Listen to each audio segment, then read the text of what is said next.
vienen al Congreso a hablar de la necesidad o el desafío de construir una nueva narrativa para la agricultura de toda la región. Mensajes muy alarmistas, muy... producir alimentos está generando un desastre, la biodiversidad, sí, los recursos naturales, y encuentra una población permeable a ese tipo de mensajes. La Argentina, con sus 46, 47 millones de habitantes, requiere 30 millones de toneladas de alimentos por año. Sí. ¿Qué es un esfuerzo? Hay que tener tierra, hay que tener agroquímicos, hay que tener productores, hay que tener un apoyo de investigación, hay que tener inversiones, hay que tener transporte, logística, y nadie cuenta eso.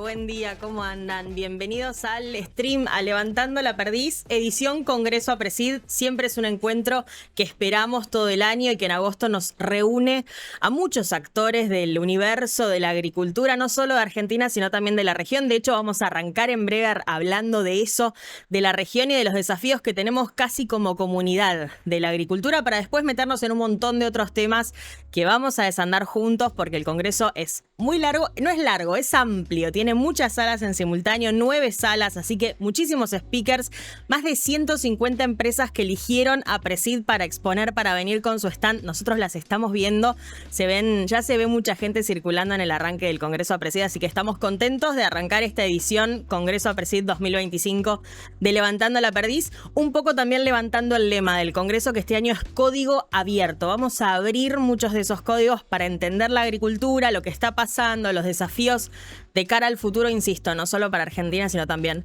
para la región, y con foco en qué está pasando en todo el mundo y qué nos plantea el mundo a la agricultura de la región. Vamos a empezar con nuestros primeros invitados. Walter Bethgen, ¿está bien dicho? Perfecto. Excelente. Walter, bienvenido, es científico investigador, es director del programa de investigación regional y sectorial del IRI, de la Escuela de Clima de Columbia, y director interino tanto del IRI como del Centro de Agricultura y Seguridad Alimentaria de la Universidad de Columbia, y en 2020 asumió la vicepresidencia del Consejo Directivo de INIA, el Instituto Nacional de Investigación Agropecuaria del Uruguay. Gracias por estar con nosotros. Gracias por la invitación. Por favor. Y también le queremos agradecer y dar la bienvenida a Manuel Otero, una cara que hemos visto mucho por acá en el Congreso APRESID y en los eventos del agro, porque es el director general del Instituto Interamericano de Cooperación para la Agricultura, del ICA, y tenemos muchos temas para hablar, pero quiero usar como disparador algo que justo charlábamos antes de arrancar, que es, vienen al Congreso APRESID a hablar de la necesidad o el desafío de construir una nueva narrativa para la agricultura de toda la región. Primero quiero que el que quiera de los dos me cuente de dónde nace esa necesidad y desde cuándo se ve tan palpable. Bueno, mira, la razón por la cual se necesita una nueva narrativa, yo diría, tiene varias dimensiones. La primera cosa es que la mayoría de la gente está viviendo en ciudades, en pueblos. El 90% de la gente en el mundo, en América Latina, estamos viviendo en zonas urbanas. Y eso te aleja del proceso de producción de alimentos. Y eso a su vez genera bastante ignorancia, en el buen sentido de la palabra. O sea, no se conoce cómo es el proceso de producción de alimentos. Y por otro lado, se vuelve muy permeable a alarmas, a mensajes alarmistas. Entonces por un lado tenés ese desafío. Y después tenés un desafío que ya es histórico, y es que la agenda global ambiental no la define el mundo, la define la Unión Europea. Nos guste o no, la define la Unión Europea. Por más chico que parezca. Pues, entonces, eso es una cosa que es una situación real. Y entonces, si tú juntás esas dos cosas, lo que empiezan a aparecer son mensajes muy alarmistas, muy... producir alimentos está generando un desastre, la biodiversidad, sí, los recursos naturales, y encuentra una población permeable a ese tipo de mensajes. Y por otro lado tenés 8.000 millones de personas para alimentar, 800 millones de personas con hambre, 800 millones de personas con hambre en el mundo, Y tenés la región de América Latina que es lejos la región con mayor capacidad de producir alimentos para el mundo. Es la que tiene balance comercial de alimentos por lejos más positiva del mundo. Entonces llegó el momento y dentro de esos sistemas de producción de alimentos de la región, por supuesto hay cosas que no están bien. Hay cosas que están yendo contra los recursos naturales, no se están manejando bien, el problema de contaminación. Ahora, hay muchísimos sistemas que están haciendo las cosas muy bien. Entonces, no podemos poner el mismo paquete, no podemos llamarle el sistema de producción de alimentos Sí. de América Latina como tenés la heterogeneidad que tenés en la región. No. Entonces, llegó el momento de decir, bueno, la narrativa la tenemos que hacer entre todos. Y ahí voy a darle el pie a Manuel. Organizaciones como el ICA son fundamentales, porque ¿cómo lográs contribuir a formar una agenda global? Precisás muchos esfuerzos a nivel político, muchos esfuerzos a nivel diplomático y muchos esfuerzos a nivel científico, que haya evidencia. Bueno, ICA es ideal para ese tipo, para todo, para apoyar la investigación, para ayudar en la comunicación con los gobiernos, para tener un plan regional en bloque. Me gusta esto que decís porque pensaba en quién puede hacerlo, quién es capaz de hacerlo. Y me imaginaba organismos internacionales, cuánto pesa que cada país haga lo propio. Pero es verdad que nucleados en un organismo como el ICA se vuelve al menos viable. ¿Cómo lo ves, Manuel? ¿De qué tiempos estamos hablando? ¿Qué implica lanzarse a construir una nueva narrativa en los hechos? Es un desafío que tiene que tomarse como un proceso que puede tener marchas y contramarchas. Yo quería sumarme a algunos de los puntos que señalaba Walter, agregar otros. La contradicción, por ejemplo, que la agricultura y los sistemas agroalimentarios están al tope de la agenda global y sin embargo, cuando uno baja ya al terreno de los países, los ministerios de Agricultura reciben presupuestos sin fin. Sí. Si es tan importante la agricultura para la seguridad alimentaria, nutricional, energética, para la paz, necesitaríamos tener ministerios fuertes. La agricultura solamente aparece en los diarios por las malas noticias. Sí. La última pésima noticia que tuvimos en Argentina fue la sequía 2022-2023. Pero, por ejemplo, nadie trata el milagro. Y de hecho, perdón, por la consecuencia económica de esa mala noticia y no lo que de verdad genera el territorio. Pero estaba pensando los otros días, el milagro de la alimentación, expresado de la siguiente manera. La Argentina, con sus 46, 47 millones de habitantes, requiere 30 millones de toneladas de alimentos por año. Sí. ¿Qué es un esfuerzo? Hay que tener tierra, hay que tener agroquímicos, hay que tener productores, hay que tener un apoyo de investigación, hay que tener inversiones, hay que tener transporte, logística, y nadie cuenta eso. Exportamos el equivalente a 80 millones de toneladas. Sí.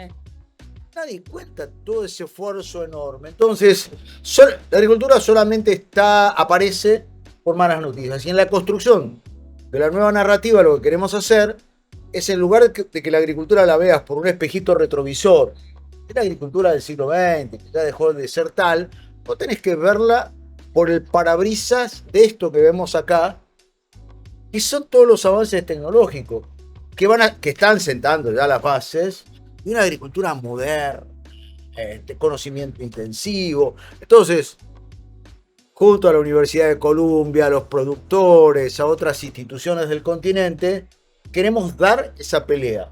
Me gusta. Pensaba cuánto requiere que se actualicen los estados también. Digo, no, desconozco la situación en comparación entre los países de la región, pero imagino que cada estado, cada ministerio de agricultura y sobre todo las normativas de cada país tienen también que actualizarse y quedar al mismo nivel que el universo empresarial del agro. Vemos una tecnología, una innovación acá que a veces la administración pública corre de atrás. ¿Están al mismo nivel? ¿Ustedes sienten que están al mismo nivel? ¿O que les va a implicar un desafío también de llevar al universo privado a los públicos para que puedan debatir esto y construir una narrativa en serio? Manuel tiene una visión mucho más global que yo. Yo te digo mi experiencia personal trabajando en la región. Es extremadamente heterogéneo.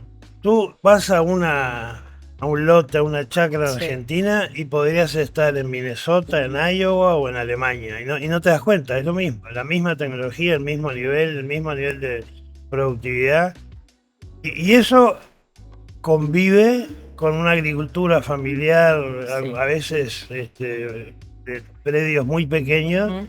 en donde simplemente por un problema de escala no se accede a ese tipo de tecnología. Y eso es parte de la nueva narrativa. O sea, uno tiene que ser capaz de describir que cuando alguien habla de lo que es el sistema alimentario de América Latina y del Caribe, estás hablando de cosas que son extremadamente Claro. heterogéneas, extremadamente heterogéneas. Ahora, yo creo que los estados por supuesto, tienen un rol importantísimo.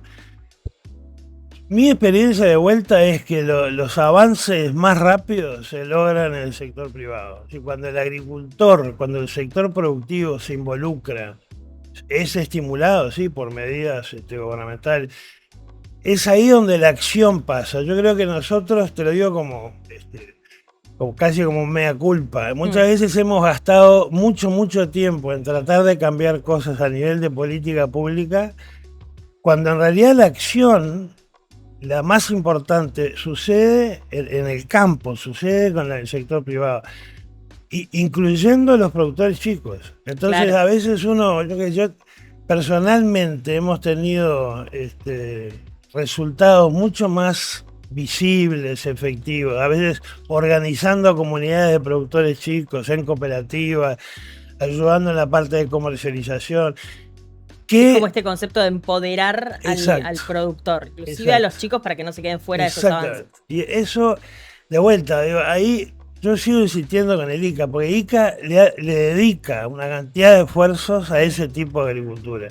Entonces yo creo que la combinación de dentro de la región hay instituciones que generan conocimiento que son de vuelta de primer nivel, Sí. primer mundo. O sea, bueno, hay una cantidad de publicaciones científicas, tecnológicas de Argentina, Brasil, Uruguay, México, que están al mismo nivel que cualquier país europeo o Estados Unidos. Entonces tenés un sector generador de conocimiento muy fuerte, tenés un sector productivo muy heterogéneo, pero que todo puede ser estimulado hacia el sentido correcto, y tenés los gobiernos con la función de estimular esas cosas que son ambientalmente correctas, económicamente viables, socialmente justas. Yo creo que esa es la combinación que a mí me da más esperanza, digamos. Ok. Yo quería enfatizar un puntito Sí, que a ver. señalaba Walter. Yo creo que es el tiempo de las alianzas privado-públicas. Es el gran motor de la transformación, es el sector privado. Y lo que tienen que hacer los gobiernos es poner las regulaciones acordes para expresar toda esa gran revolución. El otro tema es la nueva frontera de conocimiento, que no se tiene que transformar en una pesadilla, porque a veces parece que estamos más lejos de esa frontera. Ok, que el conocimiento no nos haga ver como muy lejano el Muy horizonte. muy lejano. Ok. Y ahí sí necesitamos sistemas de ciencia e innovación con muchísimo involucramiento del sector privado, pero que pongan al servicio de los productores las tecnologías que son factibles de aumentar los niveles de productividad, que a veces están un poco rezagados, Sí. los niveles de diferenciación, todas cosas que agreguen valor y por lo tanto calidad de vida a las zonas rurales. Yo tengo una Sí. cosa que es fundamental para ti, para tu A ver. trabajo. Uno de los problemas que tenemos nosotros en ciencia, tecnología, somos pésimos contando cuentos.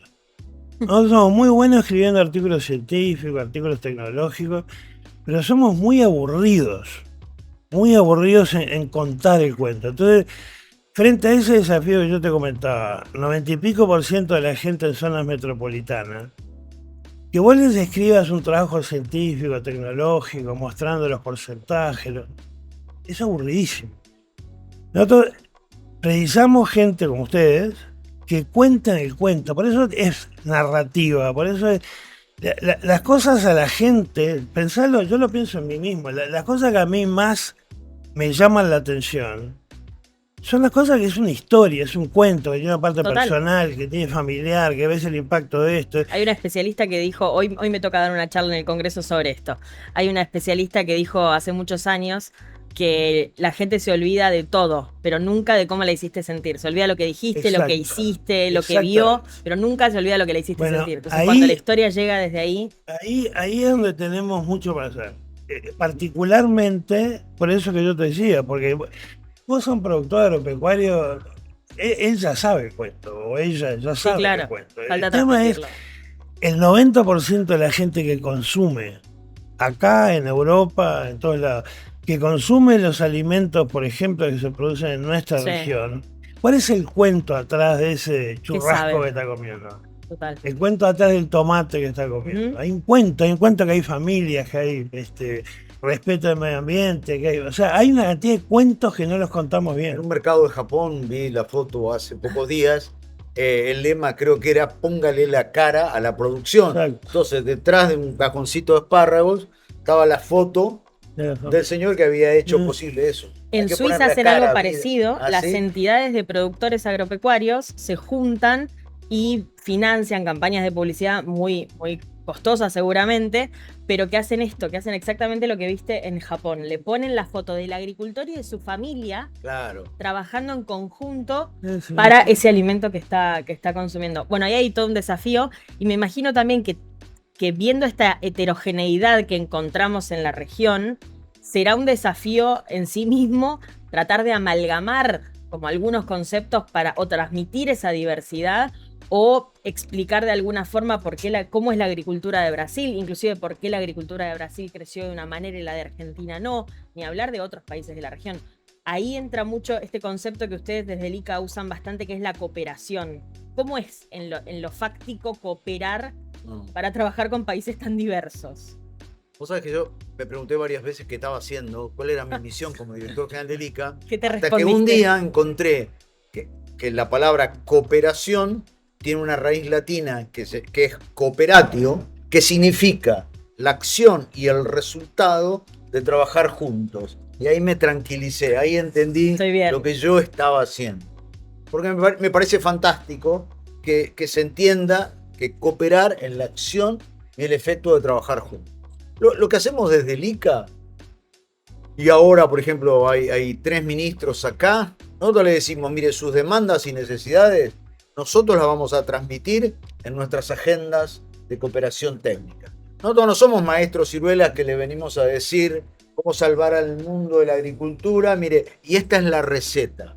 No, hay que escuchar mucho, hay que pensar lo que nos dicen y tenemos que actuar, demostrando que no somos burocráticos, que queremos generar resultados. Tenemos otro lema y es el ICA sabe quién sabe. Si alguien nos hace una pregunta sobre extensión digital, tenemos que tener la capacidad para decir, mire, ministro, yo le recomiendo estos 3 casos que están sucediendo en otras partes del mundo o de la región y estas experiencias están sistematizadas. Fíjese, bueno, me interesa, bueno, lo podemos ayudar a que usted vaya. Conectar. Conectar. Historias de vida, conectar, no ser burocráticos, resultados y construcción colectiva me parece que son argumentos fundamentales de la nueva cooperación. Quiero saber cómo ven y qué piensan del escenario actual en términos de adopción de tecnología para los agricultores de toda la región y además de poder atender estas demandas que es verdad que están viniendo muy de afuera, vinculadas a la sostenibilidad, inclusive en países que tienen muy clara la idea de la sostenibilidad y que trabajan hace mucho. Estamos en el Congreso APRESID, acá de siembra directa se habla hace un montón, del cuidado del suelo se habla hace un montón, y hay muchos que pueden, ponerlo en práctica, otros que quieren y no pueden, pero hay una mirada clara sobre eso. ¿Cómo ven eso a nivel de la región? Adopción de tecnología y sustentabilidad en hechos. Mira, de vuelta, yo creo que el concepto de la región es heterogeneidad. Bien. Por ejemplo, sí. yo cuando tú recién decías, ¿cómo es la producción en Brasil? Sí. ¿Cómo es la producción en Argentina? Y yo creo que el desafío y lo que tenemos que empezar a hacer es ¿cómo diferenciamos dentro de Brasil, dentro de Argentina, Uruguay, México? ¿Cómo diferenciamos los sistemas de producción que son sostenibles y cómo premiamos al agricultor que está haciendo esas cosas bien. ¿Hay ejemplos de países que lo hayan hecho? Hay ejemplos, yo el ejemplo que conozco más de cerca es la carne en el Uruguay. Claro. Es decir, que es, hay La trazabilidad. Exacto, tienen 100% de trazabilidad, entonces uno puede seguir la vida del animal y entonces... ¿Y el premio es acceder a un mercado premium de exportación? Sí, es acceder a un mercado premium seguro, o sea, saber que hay una cuota que el país accede, que va a ser ojalá creciente, que van a pagar un poco más, y sobre todo estabilidad, no que hoy te compro, tengo ese nicho de mercado, pero mañana no lo tengo. Claro. Ahora, la clave es esa, la clave es cómo diferencio. En vez de, porque vos, por ejemplo, en Brasil tenés sistemas que cortan, queman pedazos de la Amazonia, Sí. plantan una pastura, después tienen ganado, después se van, y tenés otros sistemas que son perfectamente, conviven con, digamos, con los recursos naturales. Entonces, ¿cómo? Yo no le puedo decir la producción pecuaria brasilera. En Brasil tenemos sistemas sostenibles y sistemas que no son sostenibles. Bueno, estimulemos, premiemos a esto y diferenciémoslo. Entonces, que después no venga la Unión Europea o cualquier otro mercado a decir, en Argentina, no, eso que está diciendo ya está mal. En Argentina hay de todo.